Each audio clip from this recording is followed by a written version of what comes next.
सुरेखा, तुझा तो एकच मित्र आहे आणि काही गोष्टी आपण फक्त ना मित्रांमध्येच बोलू शकतो, म्हणून मी त्याला भेटलो. अरे मामा, पण मला सांग, तू इतका हट्टी आहे, तू त्याला समजावलंस कसं? समजावून सांगण्याच्या भानगडीत मी पडलोच नाही.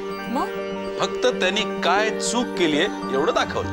सलोनी, अगं तुला म्हणे काकी प्लीज, तुला म्हणे दिवस गेलेले.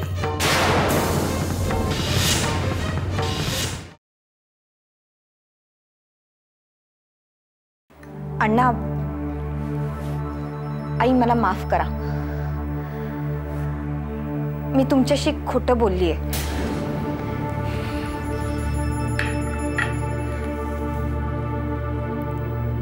केतननी आणि मी लग्न केलेलं नाहीये. काय?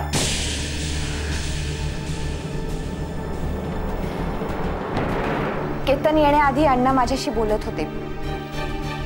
अण्णांचा आग्रह होता मी एकदा तरी केतनला बघावं. तेव्हा अण्णा मला म्हणाले की हे बघ, माझ्याकडे असं बघत राहू नकोस, मी माझा निर्णय बदलणार नाही. कोण तो? हा केतन, चांगला मुलगा आहे, आवडलाय मला, तुला त्याच्याशीच लग्न करायला लागेल. अण्णांनी हुकूमच दिलेला की मला केतनशीच लग्न करावं लागेल. मला मला काय करावं काही सुचतच नव्हतं. कारण हे बघ अगं, कशाला जुनं उघडतेस? हा, आम्हाला फसवलंस का ते सांग.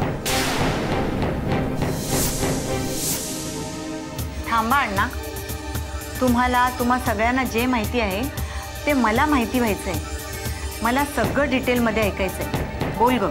हो, पण नंतर तुम्हालाही बोलायला वेळ देईन अण्णा. मला सगळ्यांचं ऐकायचंय. बोल ग, खरं काय असेल ते बोल.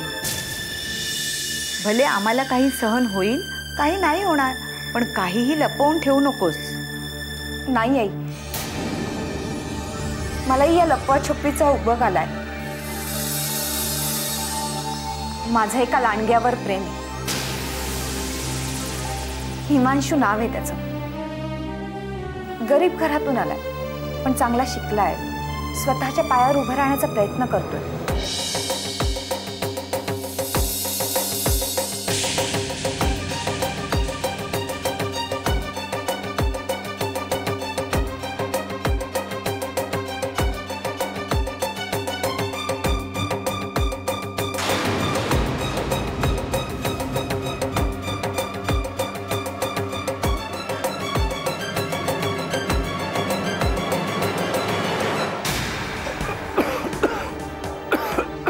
माझ्या छातीत दुखतंय.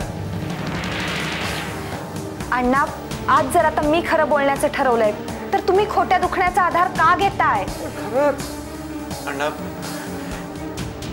त्या दिवशी तुम्ही आणि हर्षदा पुण्याला जायला निघालेलात, तेव्हा मी तुम्हाला काय बोललेलो आठवतंय?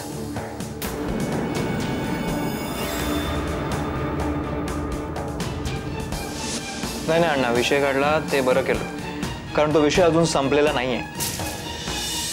प्लीज नको तो विषय. तुमच्या दोघांच्या पाया पडू का? अण्णा आत्ता कुठे तुम्हाला बरं वाटायला लागले? परत तुम्ही स्वतःला त्रास करून घेणार आहात का? तुम्हाला हिमांशू आवडला नाही, मी गप्प बसले. तुम्ही लग्न कर म्हणालात, मी लग्न केलं.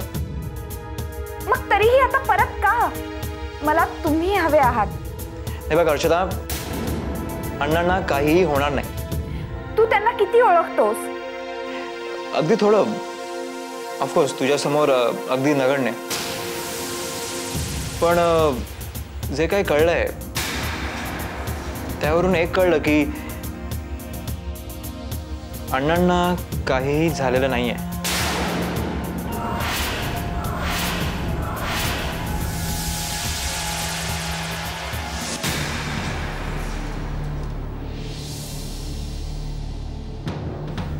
अण्णा, तेव्हा मी सहज बोलून गेलो आणि तुम्ही तसंच वागला. आजही तेच करताय. अण्णा, मी त्या डॉक्टरांना भेटले. ते म्हणाले तुमच्या छातीत दुखतं हे खरं आहे, पण ते ॲसिडिटीमुळे, हार्ट अटॅकमुळे नाही. मग जेव्हा तुम्ही लग्न करून आलात तेव्हा हे जे हॉस्पिटलाइज होते तेही त्याच दुखण्यामुळे. पण म्हणतात ना, गडबडीत आपल्याला समोर असलेलं सत्यही दिसत नाही. प्रेमापोटी आंधळे बनतो आपण. तसंच काहीसं झालेलं. तेव्हा मला वाटलेलं की आमचं हे लग्नाचं नाटक महिन्या 2 महिन्यात संपेल. म्हणून मी तुम्हाला पुण्याला येऊ नका म्हटलं. तुमची दोघांची भेट होऊ दिली नाही, कारण मला कोणत्याही प्रकारचे भावनिक बंध वाढवायचे नव्हते. थोडक्यात माझ्या मरणाची वाट बघत होतीस पुरी? नाही अण्णा. अगं, या सगळ्याचा अर्थ तोच होतो. अण्णा, आपण निष्कर्षावर नंतर पोहोचू. आधी सगळा उलगडा तर होऊ दे.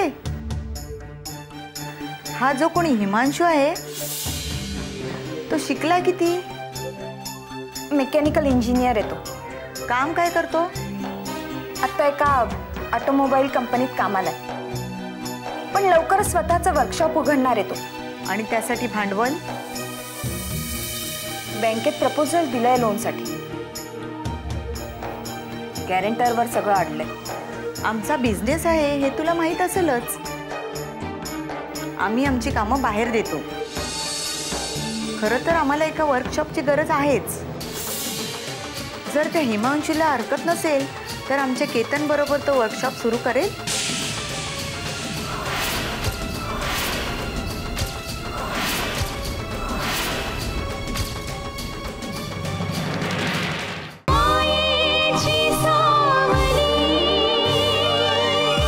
जर त्या हिमांशूला हरकत नसेल तर आमच्या केतन बरोबर तो वर्कशॉप सुरू करेल.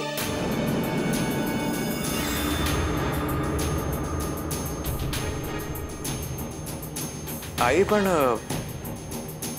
यातलं मला काहीच नॉलेज नाहीये. अकाउंट आणि मार्केटिंगचा आहे ना. तो वर्कशॉपच्या आतलं काम सांभाळेल, तू बाहेरचं काम सांभाळ. शिवाय आपल्या कंपनीचं बॅकअप असेलच. अगं पण अच्छा, ठीक आहे. ठीक आहे म्हणजे आयुष्यभर वडिलांच्या जीवावर बसून खाणार आहेस की काय? आपण यावर नंतर बोलूया. कळत नसेल तर मध्ये तोंड घालू नकोस, म्हणजे असं होणार नाही. हिला तू मदतीचं आश्वासन दिलंस तेव्हा आमचा आणि पुढे काय होणार याचा विचार केलास? विचारपूर्वक कृती केली ना की अशी मान खाली घालावी लागत नाही. अण्णा, आता तुम्ही सांगा, तो हिमांशू वाईट आहे असं तुम्हाला का वाटलं? का म्हणजे?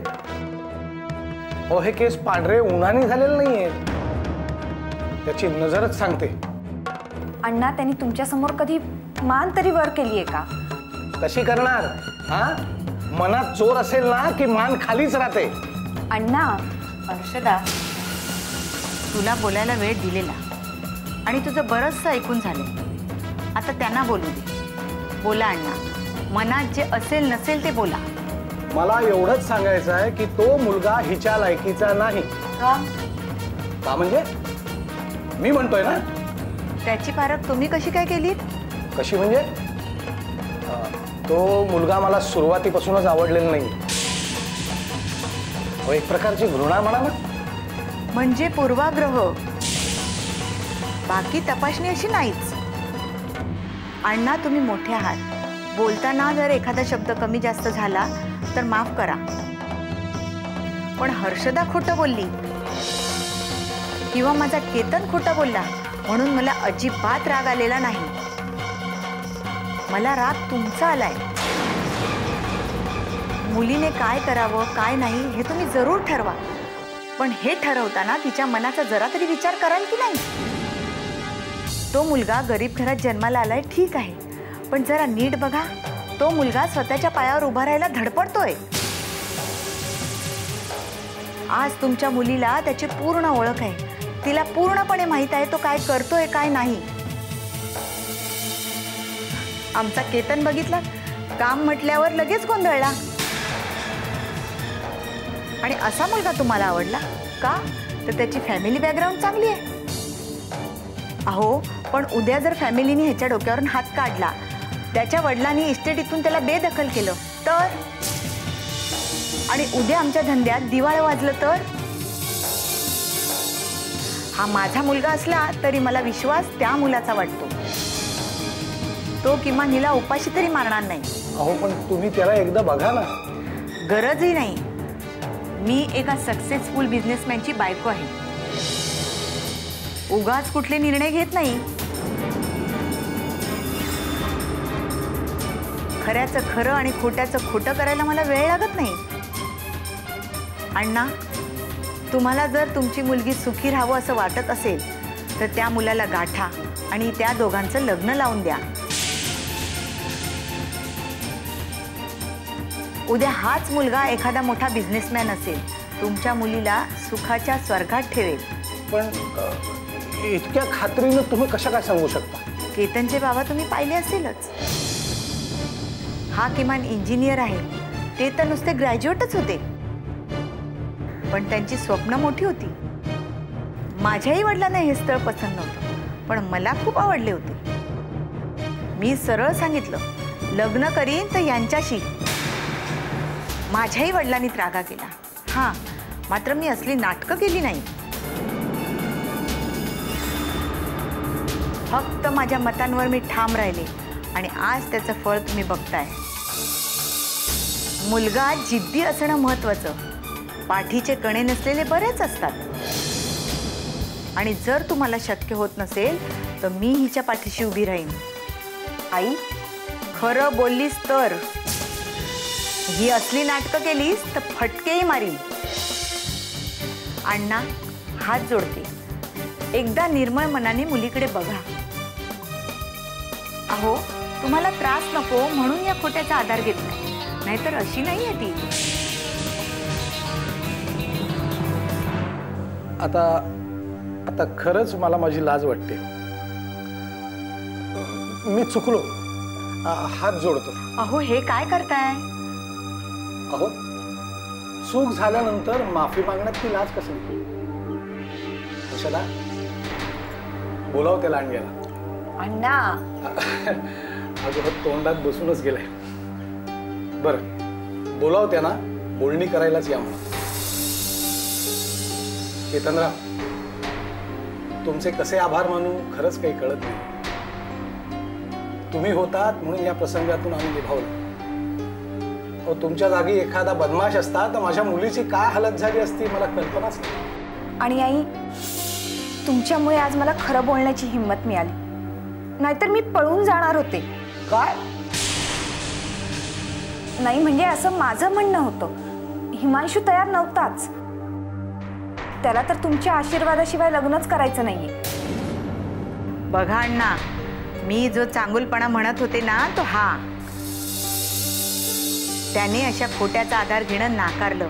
अजून विचार करा. अहो, आता बोलणी करायला बोलवतोय ना. पण मनात किंतु न ठेवता करा म्हणजे झालं.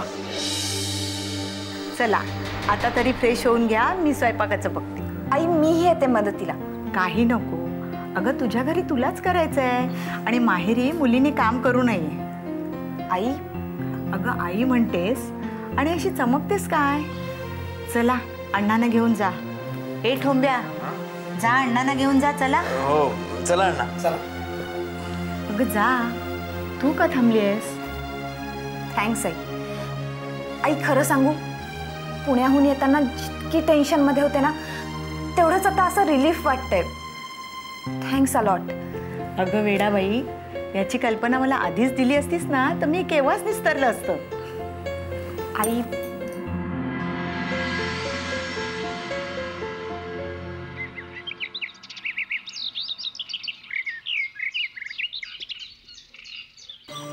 लिहिली कमळ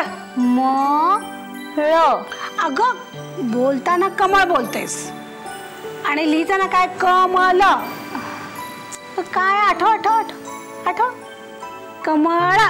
अगं 2 दिवसामध्ये तू सगळे शब्द पाठ केलेस. पाठ करून त्याची जुळवाजुळव करायला लागलीस. मग हे का नाही जमत तुला? चल्ली कमळ. हा आठवलं, जगात 2 गोळे असतात तेच ना. Very good. शाबास शाबास. लिह. आता लिह षटकोन. षटकोन. शहामृगाचा. क्षत्रियाचा. आणि हा ज्याच्या पोटात रेष असते तो.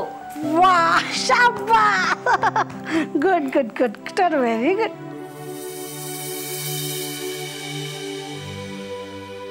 बरोबर. पोटात रेष.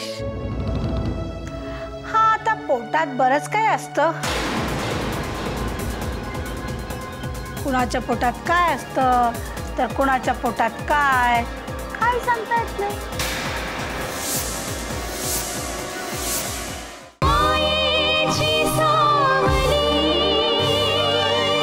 कुणाच्या पोटात काय असतं तर कुणाच्या पोटात काय सांगता येत नाही. मी समजले नाही, काय समजवतेस काकी? काय नाही ग, अभ्यासाविषयी बोलत होतो आम्ही. अरे वा, शिकवायची पद्धत चांगली निवडलीस.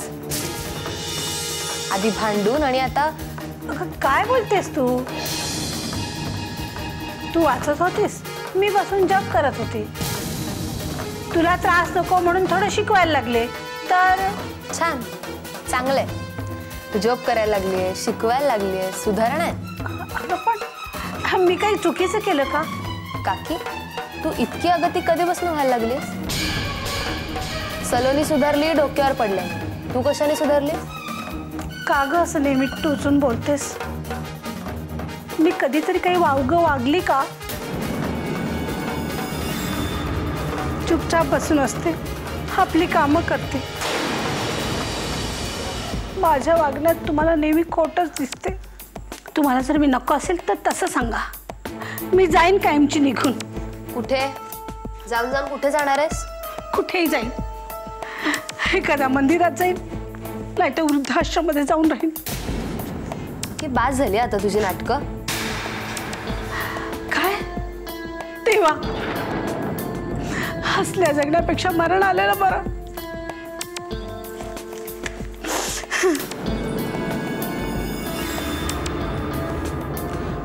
तुम्ही नीट नाही वागलात त्यांच्याशी. अगं काकी कशी आहे ते तुला माहित नाहीये. शेळीचं कातडं पांघरलेला कोल्ह्यासारखा स्वभाव आहे तिचा. काहीतरी नवीन शिजत असेल डोक्यात.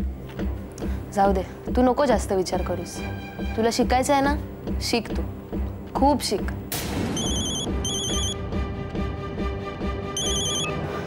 बोला साहेब, काय आहात कुठे? कॉलेजलाही नाही आलास आणि मोबाईलही बंद होता तुझा. हॅलो हॅलो हॅलो, एक मिनिट. माझं जरा ऐकून घेशील, मला बोलायला देशील? मी कॉलेजला आलो नाही कारण आमच्या केसची हिअरिंग होती. केसची हिअरिंग? कसली केस? अगं घरची केस विसरलीस? 1 आठवड्याची मुदत दिलेली आईने. हा, त्याचं काय झालं? हा, त्याचा आज निकाल लागला. हर्षदा आणि तिचे बाबा, आय मीन अण्णा, दोघे बरोबर आलेले. म्हणजे अण्णांसमोरच सगळं? येस, बोलतो एकदम फुल टू फायनल. अरे तू असा कसा? म्हणजे एवढं सगळं झालं आणि तू लाईट मोड मध्ये? आई जाम ओरडले असतील ना? अजिबात नाही, आमची आई ओरडत बिडत नाही, डायरेक्ट फरमान देते, हँग टिल डेथ. म्हणजे? अरे तू केवढं टेन्शन घेतलंस? Relax relax, cool it buddy, take it easy. तिने सगळ्यांचं ऐकून घेतलं आणि निवाडा केला. हर्षाचं लग्न हिमांशूशीच करणार आणि आपलंही लग्न होणार. आता हे मध्येच लग्न कुठून आलं? मग तू आपलं म्हणालास? आपलं नाही, आपला. मी स्वतःसाठी आदरार्थी शब्द वापरला. अगं आपला बिझनेसही चालू होणार स्वतःचा. आहेस कुठे? एका दगडात तिने 2-3 पक्षी मारलेत. तुला कळलं नसेल ना, सांगतो. हर्षदाच्या हिमांशू बरोबरच माझा बिझनेस आई मांडून देणार आहे. म्हणजे हिमांशू स्वतःच्या पायावर व्यवस्थित उभा राहील आणि माझाही बरोबर नाही स्वतःचा बिझनेस होईल. आणि आमच्या कंपनीला बाहेर जो एक्स्ट्रा चार्ज द्यावा लागतो तोही वाचेल. आणि मोस्ट इम्पॉर्टंटली आमचं हे नवरा बायकोचं खोटं नाटक संपलं. एवढं त्यांना कसं काय सुचतं रे? आईंचे ना पायच धरायला हवेत. हा, ते तर धरावेच लागणार.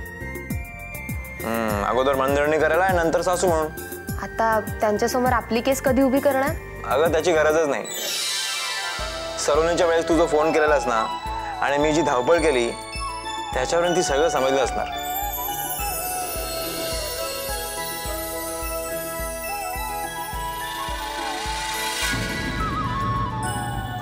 सुरुवातीला मी आले तेव्हा त्या किती करारी वाटलेल्या.